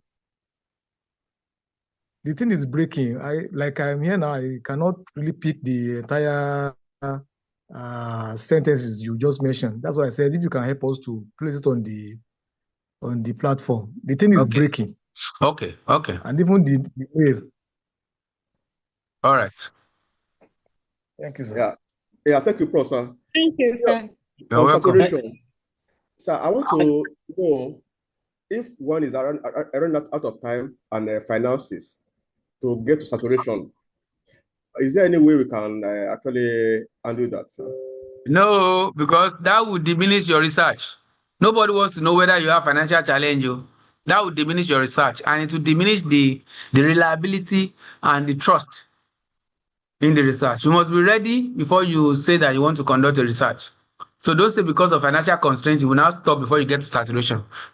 Although you can report that, but not so many people will take your results with good faith.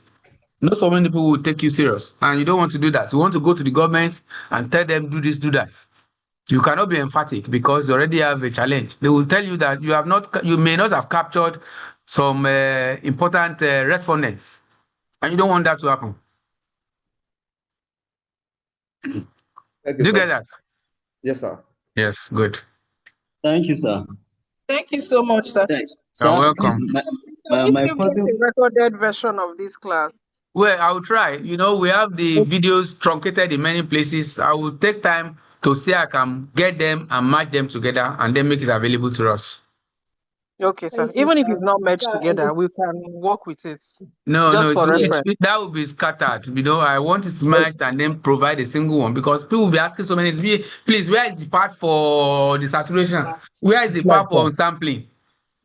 I want to, save myself from all of that. But don't worry, in the next 24 hours or 48 hours, the video should be ready. Okay, sir. So what about the slides? And the slides. The slide I'll give you immediately after now for that platform. Thank you, sir. Okay, thank you. You're welcome. Okay, sir. Thank you, sir. So on the same link, Hello, next week. Yes, last question. Hello, sir. Please, my question is on your presentation slides. I would like to know the application you use making it, please. Thank you. The application? Yes, sir. It's very basic. No, there's no application. I put it together. Although I also employ some AI. Okay. Like the pictures, for example, I used some AI to generate them. Okay. And a few things. But that's for some of those things. Some of those techniques, I have them on my YouTube channel. I have a YouTube channel actually. Yes, I have subscribed already, sir. With some of these things we are discussing, you can also see them there. Even the analysis of these, what do we call it? Analysis of qualitative analysis using R, which is an open source. You can see it there, Other than NVivo, we have NVivo, which is at a cost. We have Atlas, which they use. But R also will provide you an opportunity to use RQDA, which is a free package in R that can assist you to do that. And a few other things, and all of that. They're there. And so many things about quantitative analysis as well on my YouTube page. So feel free to interact with the videos, and you're good to go. All right, thank you. I think we have to stop here so that we have enough time to prepare for next week, do our assignments, and then we'll meet again on this same platform, this same link, next week, same time. Thank you. Bye. Bye, sir. Thank you so much. You're welcome. Thank you, sir. Bye-bye. Have a nice day, sir. Same here. Thank you, sir. Thank you. Bye.